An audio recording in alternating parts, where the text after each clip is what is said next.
കുട്ടികൾക്ക് വേണ്ടി വൈക്കം മുഹമ്മദ് ബഷീർ ഒരു കത്ത് എന്നെ ഏൽപ്പിച്ചിട്ടുണ്ട്. എന്നെയല്ല ശരിക്കും ഏൽപ്പിച്ചത്, എൻ്റെ പിതാവിനെ ഏൽപ്പിച്ചതാണ് 1986 മെയ് മാസത്തിൽ. ആ കത്ത് ഞങ്ങളെ ഏൽപ്പിക്കുന്ന കാലത്ത് ഇവിടെയുള്ള കുട്ടികളൊന്നും ജനിച്ചിട്ടില്ല. എങ്ങനെ ആ കത്തൊന്ന് കേൾക്കണോ? വേണോ? എനിക്ക് വായിക്കാം. പ്രിയപ്പെട്ട കുട്ടികളെ, നിങ്ങൾ പോക്രികളും പോക്രിച്ചികളും ആകരുത്. ആയാൽ നല്ല വീക്ക് കിട്ടും. അതുകൊണ്ട് മര്യാദക്കാരായി ജീവിക്കുക. ഇപ്പോൾ പഠിക്കുകയാണല്ലോ, ശരിക്ക് പഠിച്ച് പരീക്ഷകൾ പാസ്സായി ജീവിത വിജയം കൈവരിക്കാൻ ശ്രമിക്കണം.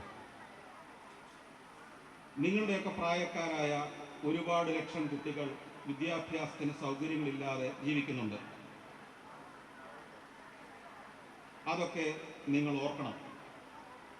ചീത്തക്കൂട്ട് കൂടരുത്. ശരീരത്തിൻ്റെയും മനസ്സിൻ്റെയും ആരോഗ്യം സൂക്ഷിക്കണം. സ്വന്തമായി ചിന്തിക്കാനും പഠിക്കാനും പറ്റണം. തല ഗ്യാസ് കുറ്റിയാക്കരുത്. നിങ്ങൾക്കെല്ലാം ദീർഘായുസ് നേരുന്നു. സുഖവും വിജയവും. മംഗളം. വൈക്കം മുഹമ്മദ് ബഷീർ.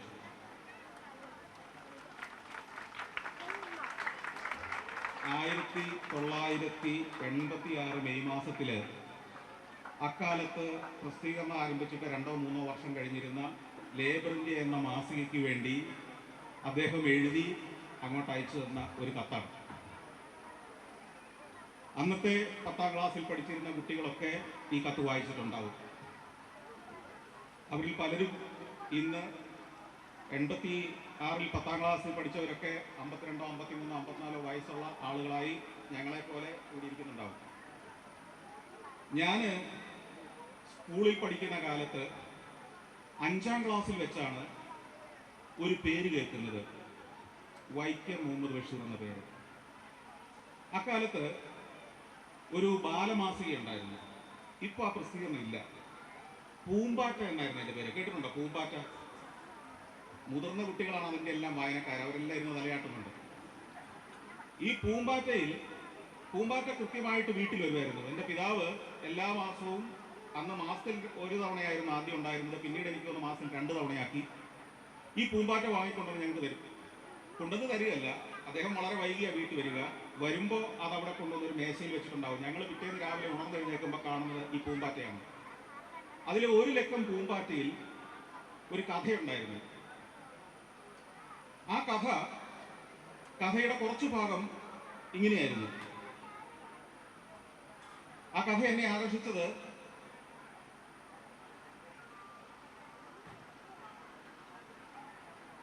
അതിൻ്റെ ഒരു കുറച്ചു ഭാഗം ഇങ്ങനെയാണ്.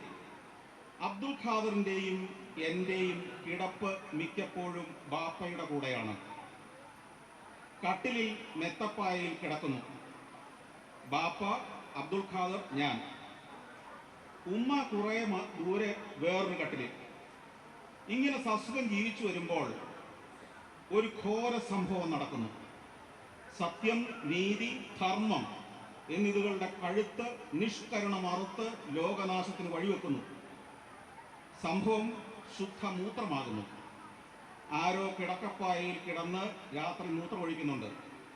ആരാണത്? അബ്ദുൽ ഖാദറാണോ ഞാനാണോ? ഒരു പിടിയുമില്ല. ആരെ തല്ലണം? ഉമ്മായും ബാപ്പായും കിണഞ്ഞാലോചിച്ചു.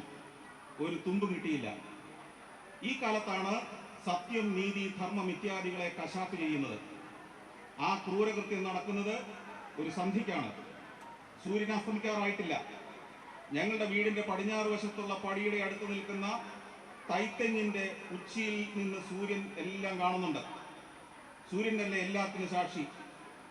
ഞാൻ കുറ്റവാളിയായി തീർന്നിരിക്കുന്നു. ലോകമെന്നെ കശ്മലനാക്കുന്ന പ്രഥമ സംഭവം. ഞങ്ങളുടെ മുറ്റത്തുള്ള വെള്ളമണൽ അത് പളവളാ മിന്നുന്നു. അതിലാണ് ജഡ്ജികളായ യോഗ്യന്മാരിയ്ക്കുന്നത്. എല്ലാവരും ഉണ്ട്. ബാപ്പയും ബാപ്പയുടെ ഇഷ്ടക്കാരും, മാധവൻ നായർ, കൃഷ്ണൻ, ഔസേപ്പ് മാപ്പിള, ശങ്കരൻകുട്ടി, ആനക്കാരൻ, പിന്നെ ബാപ്പയുടെ പുന്നാരളിയനും എൻ്റെ മാമയും വലിയ വഴക്കാളിയും ഭയങ്കര ഒച്ചക്കാരനും ഒത്ത ഫയൽമാനുമായ പാലശ്ശേരി മുഹമ്മദ്, മാമയുടെ മടിയിൽ ചട്ടുകാലനും ചെല്ലപ്പിള്ളയുമായ അബ്ദുൽ ഖാദർ പ്രശോഭിക്കുന്നു. യോഗ്യന്മാരെല്ലാം നല്ല പാലൊഴിച്ച് കുറുകൻ ചായ കുടിച്ചിട്ട് ഉശിരൻ ജാപ്പാണം പുകയിലയും ചേർത്ത് മുറുക്കി രസിച്ചിരിക്കുകയാണ്. മാമ കുടിച്ചിട്ട് കൊടുത്ത ബാക്കി ചായ അബ്ദുൽ ഖാദർ കുടിക്കുന്നു. ആ സദസ്സിലേക്ക് ബാപ്പ എന്നെ വിളിച്ചു. എന്തിനാണെന്ന് അറിഞ്ഞുകൂടാ. ഞാൻ ചെന്നു. ബാപ്പ എന്നെ പിടിച്ചടുത്ത് നിർത്തി. എന്നിട്ട് എൻ്റെ മുണ്ട് പിടിച്ച് ഉരിഞ്ഞ് പൂർണ്ണ നഗ്നാക്കി ലോകത്തിൻ്റെ മുമ്പിൽ നിർത്തി. എൻ്റെ അരയിൽ വെള്ളിയറിഞ്ഞാണമുണ്ട്. അതിൽ വെള്ളി ഏലസുകൾ എല്ലാം റാവ് പിടിച്ച് കറുത്ത മാതിരി. ബാപ്പ ലോകത്തോട്ടായിട്ട് പറഞ്ഞു, കണ്ടോ, എല്ലാം കറുത്ത് റാവ് പിടിച്ചു പോയി. തന്നെയുമല്ല, സത്യം, നീതി, ധർമ്മം എന്നിവകളുടെ കഴുത്ത് പിടിച്ച് ഞെരിച്ചുകൊണ്ട് ബാപ്പ പറഞ്ഞു, ഇവൻ രാത്രി പായയിൽ കിടന്ന് മുള്ളുന്നുണ്ട്. ബഷീറിന്റെ ബാല്യകാലത്ത് ബാപ്പ പിടിച്ച് വിവസ്ത്രനാക്കി അദ്ദേഹം പായയിൽ കിടന്നു മുള്ളുന്ന സംഭവം നാട്ടുകാർക്ക് വിവരിച്ചു കൊടുത്തതിന് ശേഷം നടന്ന സംഭവങ്ങളാണ് ആ കഥ മുഴുവൻ. അതിന് കണ്ടെത്തിയ പ്രതിവിധി എന്തായിരുന്നറിയോ? എങ്ങനെയാണ് കിടന്നുമുള്ളൽ എന്ന പ്രശ്നം ഒഴിവാക്കാൻ വേണ്ടി അന്ന് വൈക്കം മുഹമ്മദ് ബഷീറിന്റെ ബാല്യനായിരുന്ന അദ്ദേഹത്തിന്റെ പിതാവ് കണ്ടുപിടിച്ച മാർഗം ആർക്കെങ്കിലും അറിയോ? അറിയണമെങ്കിൽ ഇനി സ്കൂളിൽ ചെന്ന് കഴിഞ്ഞ് സ്കൂളിലെ ലൈബ്രറിയിൽ ആനപ്പൂട എന്ന ഒരു പുസ്തകമുണ്ട്.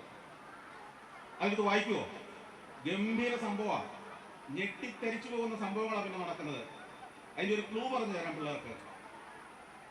അവർ കണ്ടെത്തിയ മാർഗം എന്നറിയോ? ഒരു വമ്പൻ കൊമ്പനാനയെ വിട്ടുകൊണ്ട് നിർത്തണം. എന്നിട്ട് ഈ കൊമ്പനാനയുടെ കാലിനിടയ്ക്കൂടെ ബഷീർ നടന്നു പോകണം. നടന്ന് അപ്പുറം ചെന്ന് കഴിഞ്ഞാൽ പിന്നെ ജീവിതത്തിൽ ഒരിക്കലും എന്ത് സംഭവിക്കില്ല? പറ. കിടന്നു മുള്ളില്ല. അതിനുവേണ്ടി ഇദ്ദേഹത്തെ നടത്തുകയാണ് ഇതിനിടയ്ക്കൂടെ.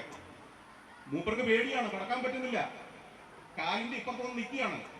ഇദ്ദേഹത്തെ പ്രലോഭിപ്പിക്കാൻ വേണ്ടി അവസാനം എന്ത് ചെയ്യുന്നറിയോ? ആനയുടെ കാലിന്റെ അപ്പുറത്തെ സൈഡില് ഒരു നല്ല പഴുത്ത പഴക്കുല ഇങ്ങനെ കാണിച്ചോണ്ട് വന്നു. നീ ഇപ്പൊ കടന്നു വന്നില്ലെങ്കിൽ നിന്റെ അനിയൻ അബ്ദുൽ ഖാദർ ഇത് മുഴുവൻ തിന്നു തീർക്കും, പെട്ടെന്ന് പോന്നോളാൻ പറഞ്ഞു. അങ്ങനെ ബഷീർ രണ്ടും കൽപ്പിച്ച് ആനയുടെ കാലിനിടയ്ക്കൂടെ അപ്പുറം കടന്നു. അതോടെ ഈ കിടന്ന് മുള്ളുക എന്ന പ്രശ്നം അവസാനിച്ചു. ഇങ്ങനെ ഈ കഥ വായിച്ചിട്ട് ഞാനും എൻ്റെ സഹോദരിമാരും ഒക്കെ അത്ഭുതത്തോടെ 3-4 തവണ വായിച്ചു, പൊട്ടിച്ചിരിച്ചു. ഇങ്ങനെയൊരു കഥ അതുവരെ പൂമ്പാറ്റ വന്നിട്ടില്ല. അത് എഴുതിയതാരാണെന്ന് നോക്കി, വൈക്കം മുഹമ്മദ് ബഷീർ. ഞാൻ വിചാരിച്ചു, ഇങ്ങനൊരു കഥ, ഈ കിടന്നുമുള്ളിയ കഥ, ഈ ബാല്യത്തിലെ കഥ പറയണമെങ്കിൽ ഏകദേശം എൻ്റെയൊക്കെ പ്രായമുള്ള ഒരു മനുഷ്യനായിരിക്കും ഈ വൈക്കം മുഹമ്മദ് ബഷീർ. ഞാൻ അങ്ങനെ തന്നെ കുറേ കാലം ധരിച്ചു. ഒടുവിൽ പിന്നീട് ആ കാലഘട്ടത്തിൽ ലൈബ്രറികൾ ഞങ്ങളുടെ സ്കൂളിലെ ലൈബ്രറി, അവിടെ നിന്ന് എല്ലാ കുട്ടികൾക്കും ആഴ്ചയിൽ ഓരോ പുസ്തകം തന്നു തുടങ്ങി. അങ്ങനെ പുസ്തകങ്ങൾ തന്നുവിടുമ്പോൾ അക്കാലത്ത് DC ബുക്സ് പ്രസിദ്ധീകരിച്ചിരുന്ന ബഷീറിന്റെ കൃതികളുടെ എല്ലാം പിന്നിൽ ബഷീറിന്റെ ഒരു മുഖത്തിന്റെ ഒരു ക്ലോസപ്പ് ഫോട്ടോ ഉണ്ടായിരുന്നു, ബ്ലാക്ക് ആൻഡ് വൈറ്റില്. അത് കണ്ടതോടെ ഞാൻ തകർന്നുപോയി.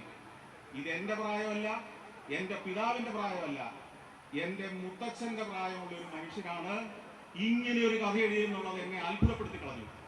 അവിടുന്ന് തുടങ്ങിയതാണ് ബഷീറിന്റെ പിന്നാലെയുള്ള എൻ്റെ നടത്തം.